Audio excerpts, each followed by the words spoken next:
Everton-Manchester City is a really interesting fixture because you've got two teams who both have new managers, both made incredible starts, and then both wobbled horribly through the winter and are really now trying to assess where they are and what they need to do in January and what they need to do in the summer, rather than perhaps entertaining the ambitions that they had at the beginning of the season. For a football club to progress, everyone at the football club has got to be on the same page. They've all got to be working together, and that's the worry at Everton at the moment. When there's so much criticism of the players, you wonder if the players and the manager are on the same page. And when you've got a very ambitious chairman who's been saying all the right things in front of the fans, you have a lot of little power structures there, and none of them seem to be working together at the same time. Some positions we need more balance.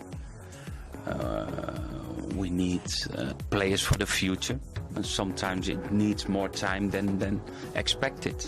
We like to be stronger, we like to improve, and if we can do that with the players what we have, we will do it. If you were to assess Pep Guardiola's time at Manchester City in the short term, you'd have to say it's been a bit of an anticlimax. I think it has taken him a little bit by surprise, and he's having to adjust his way of thinking. He hasn't actually played a back three since that defeat against Leicester.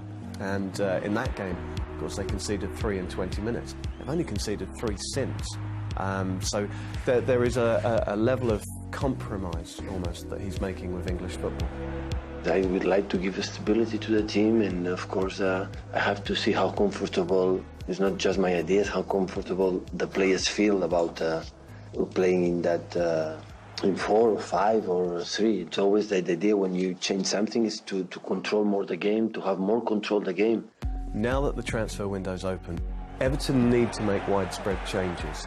If there's one area that I think needs to be prioritised above all else, it's centre-back. Ashley Williams, mixed returns after his transfer. Phil Jagielka, God bless him, might not have that much left in the tank.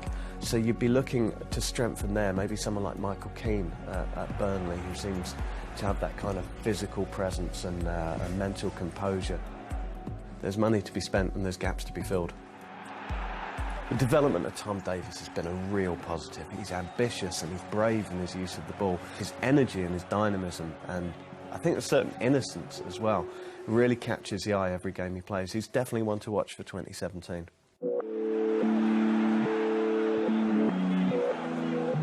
There's a lot of work required at Manchester City in the transfer market, but if there's one area that really stands out, it's the position of fullbacks. The level of player that Pep Guardiola has been used to in the past, particularly at Bayern Munich, so far in excess of what he has now. With players like Philipp Lahm and David Alaba, you can get them doing anything. They're complete footballers. They're so intelligent in their movement, and they're so capable in the things they can do once they've got the ball. With Bakary Sagna and Gaël Clichy, players of that level, they're good pros, they've got bags of experience, they know the Premier League inside out, but it's harder to make them these sort of dynamic auxiliary midfielders that we saw in the first days of Pep. He's very intense and demanding of us as players, which we love. You know, he's trying to get the best out of us. He wants the best from us as well, which there's been demanding and being intense and all this, but when he wants the best from us as well, it gives that extra factor of us wanting to do well for him.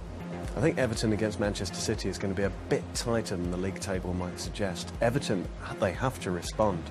The humiliation of being dumped out of the FA Cup at home, that's going to sting, so they're going to want to make a statement. That said, Manchester City seem to be starting to find their feet now. It will be tight, very, very tight, but I would expect Manchester City to take it by the odd goal.